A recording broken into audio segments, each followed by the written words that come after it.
तो अब ध्यान रखिएगा, भगवत गीता अंदरूनी बदलाव की बात कर रही है, बाहर की नहीं।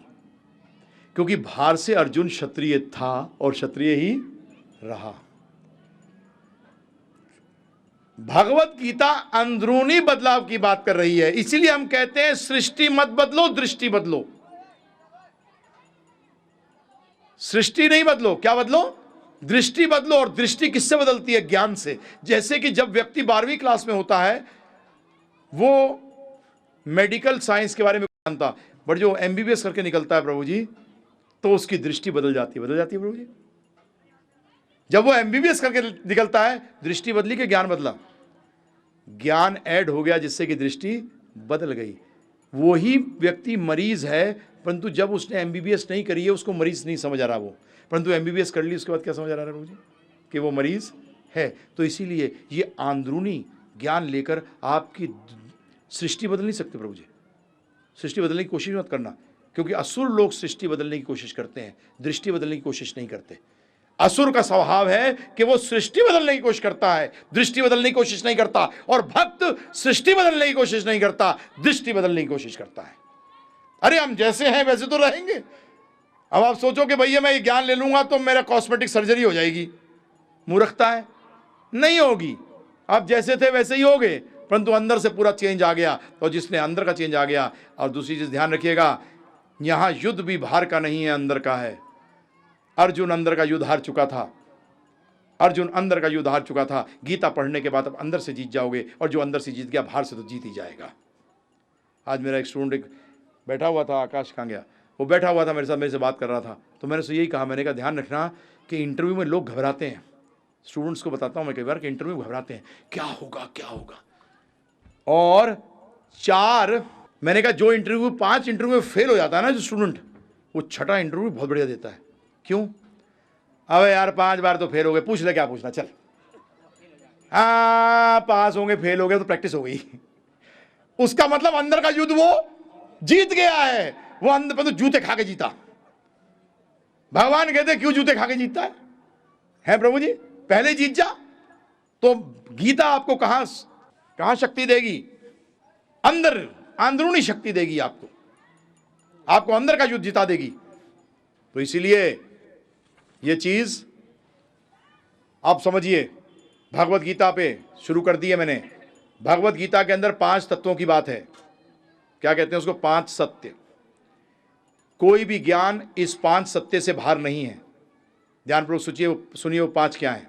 पहला भगवान, दूसरा जीव, तीसरा प्रकृति, चौथा काल, 5वां कर्म। फिर दोहरा रहा हूं, भगवान, जीव, प्रकृति, काल और कर्म। ये 5 चीजों की चर्चा वेदों में है। यही 5 चीज, क्योंकि वेदों का सार भगवत गीता है, इसलिए ये 5 की चर्चा किसमें है? भगवत गीता में। इसके बाहर कोई ज्ञान नहीं है। इसके बाहर कोई ज्ञान नहीं है। अब इनको सारे शास्त्रों को 3 वर्गों में ज्ञान बटा हुआ है। ध्यानपूर्वक सुनिएगा इसको। पहला उसे कहते हैं संबंध ज्ञान, दूसरा उसे कहते हैं अभिधेय, तीसरा को कहते हैं प्रयोजन। संबंध ज्ञान क्या है? मैं कौन, ये सृष्टि क्या, और इन दोनों का रचयिता कौन, और इन तीनों का आपस में संबंध क्या। फिर ध्यानपूर्वक सुनिएगा। संबंध ज्ञान का मतलब मैं कौन, प्रकृति क्या, और इन दोनों का स्वामी कौन, और इनकी आपस में जो संबंध होता है उसको संबंध ज्ञान कहते हैं। दूसरा अभिधेय, इस संबंध में कैसे कार्य करना है जिससे कि प्रयोजन प्राप्त हो जाए, और प्रयोजन है प्रेम पुम अर्थो महान, कृष्ण प्रेम पैदा करना ही प्रयोजन है। क्योंकि ध्यान रखिएगा, अगर आप वैकुंठ जाना चाहते हैं तो उसका मतलब किसी के भी घर में जाने के लिए प्रभु जी आपको उसके साथ प्रेम संबंध तो होना चाहिए। अगर प्रेम संबंध नहीं है तो बाउंड्री वॉल तक तो पहुंच जाओगे प्रभु जी, परंतु अंदर नहीं घुसोगे। गेट पे ही आपको क्या कर देगा, बाहर कर देगा। इसीलिए प्रयोजन है प्रेम भगवान कृष्ण से, अभिदेय है भक्ति, और संबंध ये जानना मैं कौन, प्रकृति ज्ञान, और इन तीनों का स्वामी कौन।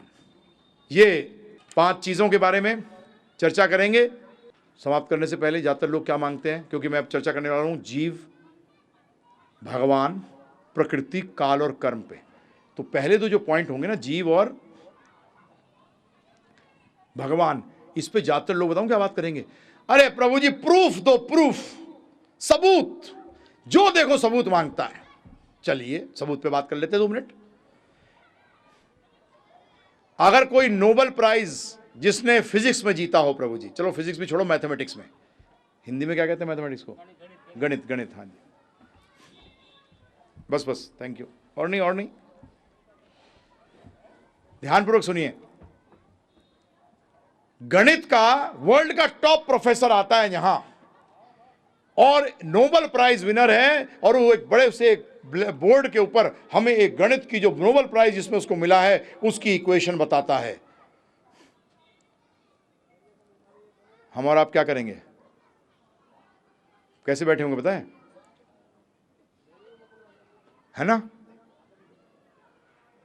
बोलेंगे देखो मैंने सिद्ध कर दिया, आप क्या करोगे, मुंह खोलकर, समझ कुछ नहीं आया। क्योंकि सबूत प्राप्त करने के लिए आपको भी उतना ज्ञानी होना जरूरी है। आज डॉक्टर के पास गए, उसने आपका खून निकाला, टेस्ट किया और बोला आपको टाइफाइड है, और आप कहते हो डॉक्टर से मुझे कैसे टाइफाइड है, बोलते तेरे खून के अंदर उसके बैक्टीरिया हैं, कीटाणु हैं, कीटाणु ले लीजिए। तो आप कहते हो उससे नहीं नहीं मुझे दिखा, वो आपको माइक्रोस्कोप में ले जाता है और दिखाता है। आपको कीटाणु नजर आएंगे? कीटाणु वहां हैं, नजर भी आ रहे हैं, परंतु पहचान नहीं पाओगे क्योंकि आपको ज्ञान नहीं है। आप बोलोगे मुझे प्रूफ दे, मुझे सबूत दे, वो कहता दिखा तो रहा हूं, गधे देखता क्यों नहीं है? बोले देख रहा हूं परंतु देख नहीं पा रहा, क्योंकि तेरे पास अभी वो दृष्टि ही नहीं है। इसलिए सबूत मांगने से पहले एक स्तर पर आइए। आध्यात्मिक का भी एक स्तर है, जब आप उस स्तर पे आएंगे तब मैं आपको सबूत दे सकूंगा। और ज़्यादातर बच्चों के साथ होता है, हमारे को कॉलेजेस में होता था प्रचार के अंदर, अरे हमें क्या बता रहे हो भगवान, पहले भगवान हैं तो दिखा दो। तो मेरा सिंपल प्रश्न होता है, तेरे पिताजी हैं? हाँ हैं, तो दिखा दे। तो कहता चलो साथ, तो मैं कहता हूं मैं भी चलता हूं, लेके चल मेरे साथ, मैं तुझे दिखाता हूं भगवान को, चल मेरे साथ। तो चल, तो जैसे तेरे पिताजी को देखने के लिए मुझे चलना पड़ेगा, इसी तरीके से भगवान को देखने के लिए तुझे मेरे साथ चलना पड़ेगा। बताइए गलत बोल रहा हूं, सही बोल रहा हूं? आप सबूत चाहते हैं ना, चलो तो मेरे साथ।